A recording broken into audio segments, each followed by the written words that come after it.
Student physics time के YouTube channel पर आप सबका स्वागत है।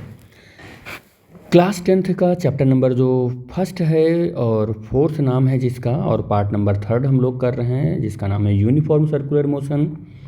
इस पार्ट में हम लोग अवेलेबल हैं फिजिक्स टाइम के यूट्यूब चैनल पर। जो टॉपिक है उसे लेकर, और टॉपिक क्या है, सेंट्रीपिटल एंड सेंट्रीफ्यूगल फोर्स।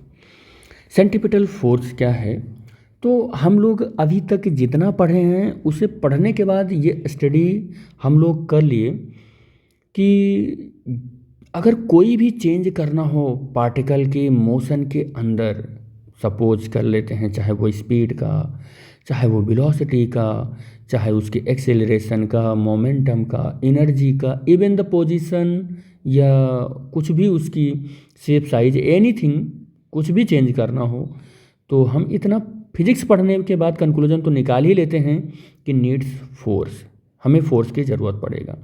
और आप यूनिफॉर्म सर्कुलर मोशन में क्या देख रहे थे कि उसमें जो एक्सीलरेशन था, या हम कह सकते हैं कि उसकी जो वेलोसिटी थी, वो वेलोसिटी हर एक पॉइंट पर अपनी डायरेक्शन को चेंज कर रही थी, हर एक पॉइंट पर अपनी डायरेक्शन को चेंज कर रही थी।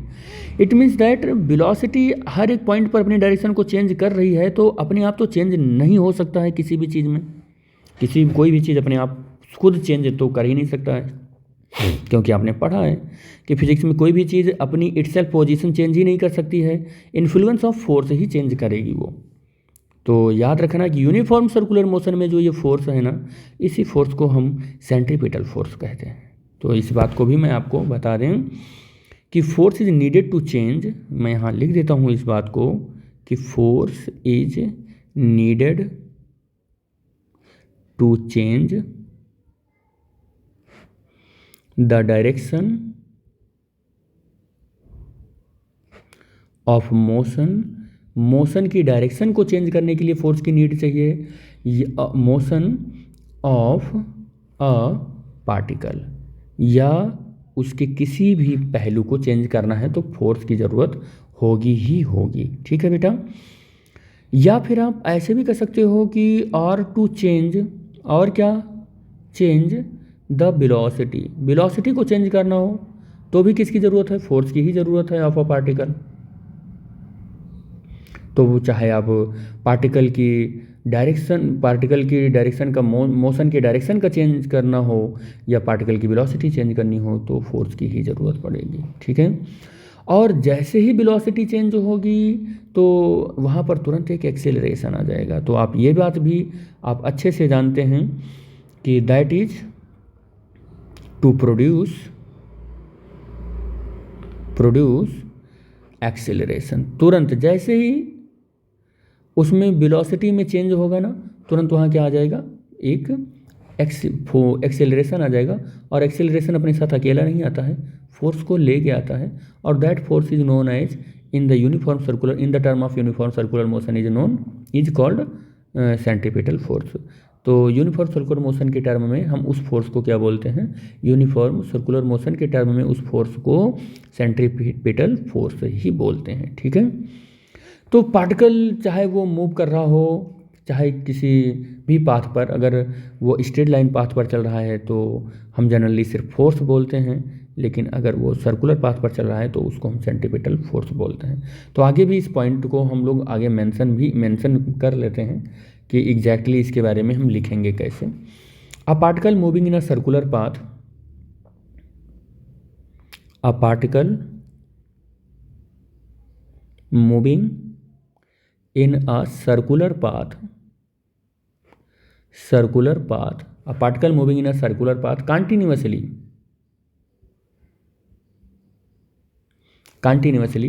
change its direction। यही तो हमने आपको बताया, चेंज इट्स डायरेक्शन, जो समझाया वही लिख भी रहे हैं। चेंज इट्स डायरेक्शन, वो अपनी डायरेक्शन को क्या कर रहा है, चेंज कर रहा है। Change its direction of motion at each point, हर एक पॉइंट पर अपनी डायरेक्शन को क्या कर रहा है, चेंज कर रहा है यूनिफॉर्म सर्कुलर मोशन में पार्टिकल। ठीक है। Of its path. ठीक है। और this change in the direction of motion, this change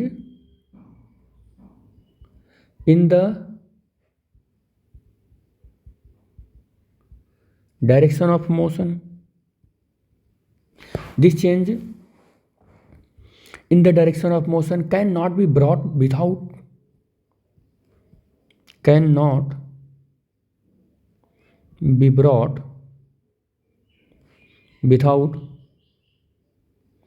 a force। बिना फोर्स के तो ये पॉसिबल है नहीं, बिना फोर्स के ये पॉसिबल नहीं है।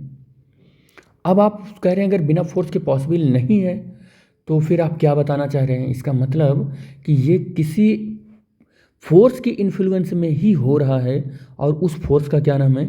उस फोर्स का नाम है सेंट्रीफ्यूगल फोर्स, सेंट्रीपिटल फोर्स। ठीक है, उसका क्या नाम है? सेंट्रीपिटल फोर्स नाम है। तो दस द मोशन, जो बात हम लोग समझ रहे हैं उसको लिखते चलते हैं। दस the motion in circular path is possible only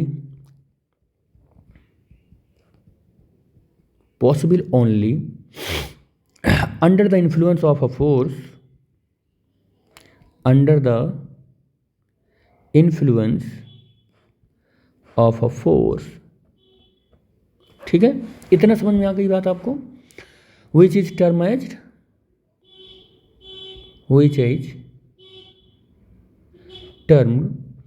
as the, क्या नाम है उसका? बोलिए अब क्या नाम है उसका? Centripetal force. उसका क्या नाम है? सेंट्रीपिटल फोर्स नाम है उसका। ठीक है, तो आप ये जान ही गए कि क्या है। इसका डायरेक्शन भी हमने आपको प्रीवियस वीडियो में बता दिया है, लेकिन एक बार फिर से बता देता हूँ कि अगर एक्सेलरेशन इस डायरेक्शन में लग रहा है, और एक्सेलरेशन हमेशा अपने साथ एक फोर्स लेकर आता है, एक्सेलरेशन हमेशा अपने साथ एक फोर्स लेकर आता है, तो अगर इस डायरेक्शन में एक्सेलरेशन लग रहा है तो फोर्स भी इसी डायरेक्शन में लगेगा। जिस डायरेक्शन में एक्सेलरेशन होता है उसी डायरेक्शन में फोर्स भी होता है, उसी डायरेक्शन में फोर्स भी होता है, और एक्सेलरेशन का डायरेक्शन ये है। ठीक है, एक बात और आपको बता दें कि अगर आप यहाँ से कंफ्यूज हो रहे होंगे कि जिस डायरेक्शन में एक्सेलरेशन होता है उसी डायरेक्शन में फोर्स क्या होता है, तो बहुत कॉमन सा एक इक्वेशन है, आई थिंक वो सब लोग जानते हैं, F = m में। जो स्कूल नहीं भी जाते हैं उनको भी पता होगा कि न्यूटन की का ये वो क्या नाम equation of law of motion से ये रिजल्ट आया था F = m में। और इसमें मास जो होगा वो एक स्केलर क्वांटिटी होगा। अगर ये एक स्केलर क्वांटिटी है तो नो डायरेक्शन, इसके पास कोई डायरेक्शन नहीं होगा। लेकिन ये एक वेक्टर क्वांटिटी है तो तुरंत आपकी समझ में आ जाना चाहिए कि डायरेक्शन तो होगा ही होगा इसमें मैग्नीट्यूड के साथ में। तो अब आप मास के लिए अगर कहें तो मास कभी भी फोर्स का डायरेक्शन बता ही नहीं सकता है, क्योंकि ये एक स्केलर क्वांटिटी है। लेकिन एक्सेलरेशन के लिए अगर हम बात करें तो एक्सेलरेशन ही ऑलवेज फोर्स का डायरेक्शन बताएगा, क्योंकि एक वेक्टर क्वांटिटी है। डायरेक्शन केवल और केवल किसके पास है? एक्सेलरेशन के पास है। तो यहाँ से भी आपको पता चलना चाहिए कि एक्सेलरेशन ही केवल फोर्स के डायरेक्शन को बताएगा, तो जिस डायरेक्शन में एक्सेलरेशन है उसी डायरेक्शन में फोर्स भी हो जाएगा। ये आपको बात पता होना चाहिए। लेकिन किधर होगा इसका डायरेक्शन, ये बात भी होना चाहिए पता। तो towards the centre along the radius of uniform circular motion of circular path, ऐसे कह देते हैं सर्कुलर पाथ। ये आप सीधा ऐसे इतना सेंस ले लें तो कुछ इस तरीके से आपका बन जाएगा। यूनिफॉर्म सर्कुलर मोशन में फोर्स का ये सिनेरियो बनेगा। तो जो सर्कुलर पाथ पर ये सेंटर की ओर जो फोर्स होता है इसी को हम सेंट्रीपिटल फोर्स बोलते हैं, इसी को हम सेंट्रीपिटल फोर्स बोलते हैं। यही है सेंट्रीपिटल फोर्स। बाकी अब इसके एग्जाम्पल और वगैरह इन सब की बात करेंगे तो वो ये वीडियो बहुत लेंदी और बड़ा कर देगा। तो हम लोग इसके सेंट्रीपिटल फोर्स के कुछ जो एग्जाम्पल हैं वो नेक्स्ट लेक्चर में करेंगे। तो फिजिक्स टाइम के यूट्यूब चैनल पर विजिट करके इस वीडियो को देखने के लिए आप सबका धन्यवाद, थैंक यू। और आई होप नेक्स्ट लेक्चर के लिए आप बिल्कुल एनर्जी के साथ वेट करेंगे, जो कि है एग्जाम्पल ऑफ सेंट्रीपिटल फोर्स, और हम लोग नेक्स्ट लेक्चर में उसको करेंगे। Thanks for watching the video, thank you बेटा।